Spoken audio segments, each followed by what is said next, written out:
Zack sent me a screenshot from a dear friend of ours. I'm not going to mention his name because we love him very much and he's a faithful brother. So I don't want him to feel attacked or attack him, but I just wanted to address this, the what he said and essentially the mindset of what he said. So, let's see. So he said, I've been full-time street evangelist for 19 years. Something that has made me a better evangelist, biblically speaking, and something for which I am very thankful, is when God, his gracious and kind providence, allowed me to mature to the point of repenting of and dropping the warrior mindset, the warrior persona, and the warrior vernacular. What he replaced it with is a love for God's enemies, imperfect as it is, that would rather see my blood dripping from the end of an enemy's sword than his blood dripping from the end of mine. It's too easy as an evangelist when donning the warrior mindset to forget that the war is not against flesh and blood. It's too easy to fight with men instead of engaging in a compassionate fight for souls. It's too easy to find joy in crushing your opponent instead of loving him. It's too easy to sacrifice others instead of sacrificing myself for others. Thinking, talking, acting, and pretending to be a warrior for Christ is easy. Loving like Christ is hard. Excuse me. In my life, this monumental changes in perspective and personality would not have happened if not for the place and authority of the local church. My local church in my life, which this is one thing we're very thankful for with this man, is his love for the local church.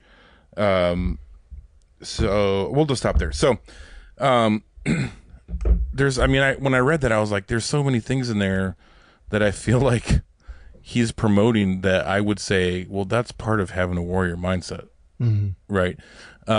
So I just want to hear, Bill, I want to hear your initial thoughts on that. And then we'll just go from there.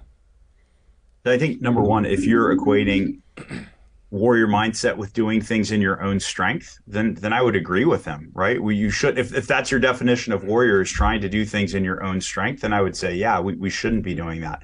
I would think is there, and yeah, when you first sent me that text, I was looking at it, I'm like, man, there's so many good, solid things that I agree with in this statement, but I think his view of what a warrior is, or at least a warrior for Christ is, I think is wrong. Yeah. Right. Because I would say that a warrior for Christ, absolutely, you might be called to lose the physical battle. Right. You also, and he references this, the verbal battle, or, wanting to win an argument, like that. Sharing the gospel is not about winning arguments. It's about us being faithful to the scriptures and presenting that. And it's the Holy Spirit that's going to lead people to saving faith anyways. We're just we're just vessels that have the privilege to be a part of that. Yeah. And I would look at that as part of the warrior persona, or the soldier is being disciplined. I mean, other things, the Bible is full of examples of a soldier type vernacular. Yeah. Yeah. Right. Exactly. When he says, endure as a soldier, right? With the farmer, the soldier, the wrestler, like the runner of the race, like all those things, there's all sorts of time. It's never mentioned in a negative thing. So, yeah. So I would just, looking at that text, he's definitely, like, his heart is in the right place. I just think he has a misunderstanding of what, kind of what the warrior virtues are. It's been a hard thing for me to think through as a believer, right? And as a guy that teaches people how to protect themselves and their families. And I do talk about killing and whatnot. And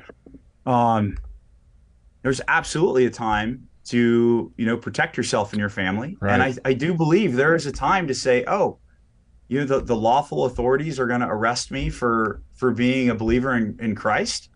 Okay. Like I'm willing to lose that one, for the sake of Christ. If you're thinking warrior virtue to, like, always win an argument or to be the tough guy or any of those things, those aren't warrior virtues to begin with. Exactly. That's machoism. Right. Yes. Yeah. So, like, I get that our friend is saying, like, we shouldn't approach evangelism like we want to slay the enemy. I get that. But that's why when I first read this, my initial thought was, and I've gotten this from hanging out with you guys, Bill. Like it's a holistic approach to life, having this mindset, and what I mean by that is there's times where you might need to resort to defending yourself or your family, but that's like the last step. There's you need to be aware of your surroundings. Like, there's a time and a place for everything. And so I feel like he's like compartmentalizing like this one aspect of being a warrior, when really, and I feel like in all of life, again, that holistic view, like you should have this mindset of all of life and know your surroundings, and know what situation you're in, knowing what the proper time and place is for certain things.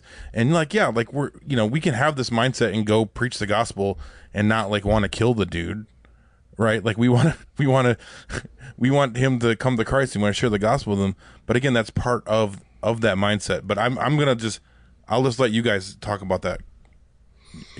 Zach's nodding his head, so I know he has some thoughts. Yeah, well, you stole everything I was going to say, Bill. No, I think, it's an unbiblically pacifistic type of mentality here, especially when he says, I thank God that I'm not a warrior anymore. Because like you said, there's warrior, military, soldier vernacular that the scriptures are commanding us to put on, right? Things that are transferable from a soldier to a civilian, I guess, in a spiritual sense, like wage a good warfare. I mean, put on the armor of God, Ephesians chapter 6. Yeah. So I think, and especially for me, learning from the military, it's been beneficial to get through hard times. Like when we're counseling people and they're going through incredibly hard times, we talk about putting on the mentality of a soldier, which is self-disciplined and strong and knows how to deal with hardship and is skilled. And that battle, that kind of understanding that we're in a battle, right? That's so good for a person as they're going through, especially like spiritual warfare. Yeah. And they don't know what's going on. And it's just it's God's ordained time for them to go through this and to say to the men and women through the years, hey, let's be strong. Let's be warriors through this. Let's understand we are in a battle. We do have an enemy who's a roaring lion and he wants to devour us. I mean, that's absolutely crucial for them to put on those type of thought characteristics or mentality for them to kind of weather the storm and the fight that the enemy wants to throw at them. So what I'm saying is we better not take away a warrior mentality when the scriptures are commanding us to have one. We better not take away the soldier's mentality, because that's God's prescription for us to put on for an absolutely God glorifying purpose and a sanctifying purpose. Yeah. So I think when you say things like this and you don't quantify it, like you're saying, you kind of throw the baby out with the bath water. I can understand if you were to say, hey, when you go out evangelizing, and I've had to do this too, especially at the abortion mills, when I got somebody spitting in my face or something. I was going to mention that. Yeah. I have to not go into warrior mentality. I mean, you want to bite their face off when they spit you in the face, spit in your face, but you have to back off and say, no, I have to respond in humility. And like Jesus, like the scriptures say, Jesus was reviled, but he didn't revile. Yeah. So that's important. So I think if he just went in and maybe surgically edited this a little bit better, I would be cool with it. But again, I just see some errors. Yeah. Well, and Bill, I'm gonna ask you a direct question in a second, because I actually got this from you. Stay on mission, right?